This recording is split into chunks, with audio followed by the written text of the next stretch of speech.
Hello everyone and welcome to my project proposal. My name is Nathan German and I am a student and researcher at the University of New Mexico. In this slideshow, I will propose a new plan to stop the Juuling epidemic on UNM campus. This proposal aims to encourage students to create healthier habits that will help them succeed in school and succeed in all endeavors for the rest of their lives. If you have any questions, feel free to email me at ngerman@unm.edu. First, let's talk about the Juul. Released on the market in 2015 by founders Adam Bowen and James Monsees, the Juul is a highly addictive e-cigarette product that contains copious amounts of nicotine. Shaped like a USB stick and therefore easy to hide from parents and teachers, this product is popular amongst teens at the high school and college levels. The Juul operates around its refillable cartridges or pods that contain e-liquids. These e-liquids are then turned into vapor upon suction and released into the lungs of the user. So what kinds of chemicals are in these e-liquids? First, Juul e-liquids contain a chemical known as propylene glycerol. This chemical is known to attack the macrophages in the body, making it harder for the body to fight off sickness, disease, or flu. Second, Juul e-liquids contain nicotine. For younger audiences, abundant amounts of nicotine can result in the creation of lifelong addictions, as well as the damage of brain development and nerve function. Based on the amount of time that the product has been on the market, there has not been enough time for scientists to fully unravel the potential harms of the Juul. Therefore, it is possible that in addition to the weakening of the immune system, the harm of brain development, and the destruction of nerve function, the Juul has more side effects that are yet to be discovered. So far, 1,400 people across the United States have been hospitalized due to the use of e-cigarette products, and 8 people or more have died from the inhalation of vapors or product malfunctions. Seeing as e-cigarettes have only been around for about 15 years and only just become popular in the last 5, this is a large amount of people to have in the hospital. When analyzing these patients, hospitals find that the macrophages of these essentially human test subjects are destroyed, inflamed, blistering, and red. Without the macrophages to chew up all the harmful bacteria and dust in the body, users are looking at a lifetime of disease, sickness, and flu. In order to decrease the rate of UNM students using the Juul, 3 major steps must be taken. First, we must analyze the current situation at the University of New Mexico and understand how many students are using the Juul and why these students are using the Juul. Next, we must understand what steps UNM are currently doing to prevent the use of the Juul and discover why these steps are proven ineffective. Finally, I will propose a new campaign that aims to halt the epidemic.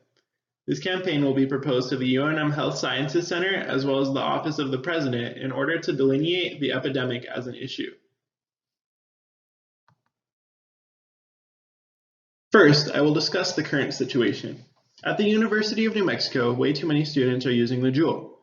From a sample survey conducted amongst 26 underclassmen at the University of New Mexico, approximately 80% of students at UNM have used the Juul, and of these students, 58% have their own Juul. That is more than double the national average recorded by a survey from Taylor and Francis Online, which states that 36% of college students have used the Juul. Many of the students that took place in this UNM specific survey also claim that they were unaware of some or all of the risks of hitting the Juul. This produces a major issue as those students who are uninformed about the risks are destroying their bodies without any knowledge of doing so.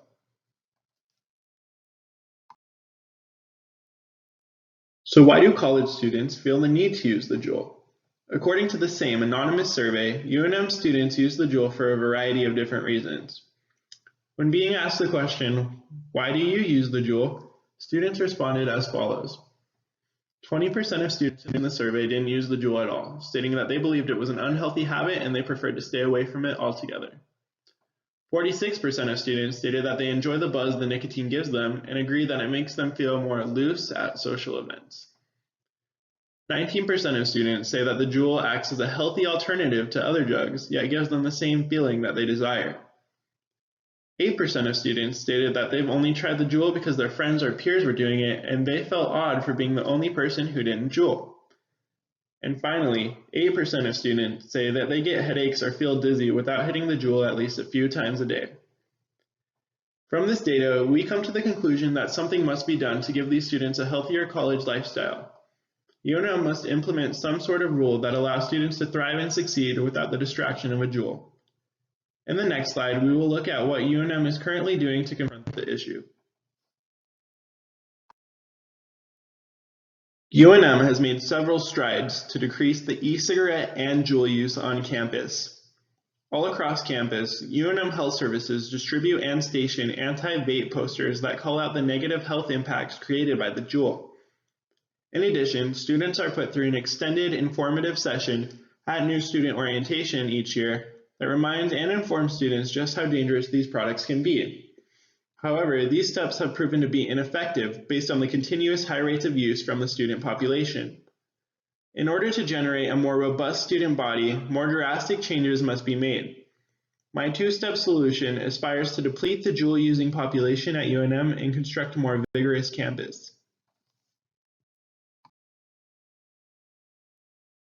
The two-step plan that I have created to quell the e-cigarette epidemic as a whole will be titled Not at My School. The intent of this campaign is to make UNM the first vape-free campus in the United States. The campaign will consist of two parts that fight the issue from different angles. Step 1 aims to inform younger Albuquerque residents who are the future of UNM student body. Guest speakers from the university would attend assemblies and give a rundown of the negative health effects surrounding the Juul. Step 2 includes placing bans on the use of all e-cigarette products for anyone on UNM campus. These bans would be similar to those already in place via the tobacco-free movement, only now including all e-cig products. Now, let's look at some of the details. In order to decrease the likelihood of addiction for future UNM goers, informative sessions would be held to invoke knowledge and fear in the younger audiences. Because most students do not begin to use e-cigarettes and other drugs until they reach high school, guest speakers from the UNM Health Department would be sent to middle schools across the state to present the information surrounding the dangers of e-cigarette products. This protects students from acquiring an addiction before they come in contact with e-cigs. The only cost associated with this step would be the payment of the UNM health employees to travel from school to school and give presentations. Depending on the distance, this could cost anywhere from $75 to $150 per trip. Since there are about 60 middle schools across the state, this comes in at around $6,000 per year.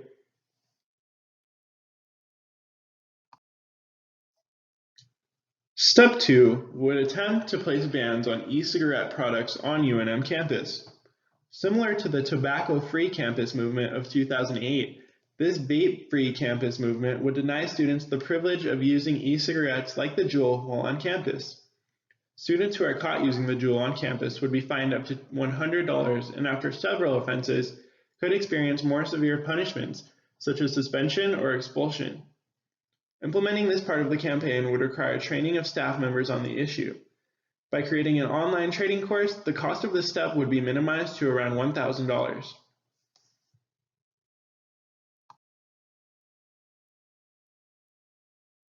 All in all, the Not on My Campus movement would cost our school around $7,500. The school could also potentially profit from the movement based on the number of ban offenders if the e-cigarette ban is put into place. This movement would help our students to become more healthy and remove them from one of their main distractors. From the implementation of this campaign, we would see higher graduation rates, lower dropout rates, and most likely high media attention after the ban is put into place. UNM experiences higher rates of Juul usage than most other schools in the country. The Juul is a highly addictive nicotine-induced e-cigarette product that contains chemicals that harm the developing teenage brain, destroy nerve endings of users, and weaken immune systems over time. If something isn't done soon, a large portion of the UNM student body could be looking at hospitalization, decreasing quality of life, or even death. The best shot at saving the UNM student body is to implement the Not at My School campaign. This campaign consists of two steps that attack the Juul and e-cigarette empire at different angles. With the implementation of this campaign, Juul and e-cigarette usage rates would drop significantly, creating a more focused and healthy student body. Take pride in your school, yourself, and your community. Help stop the Juuling today.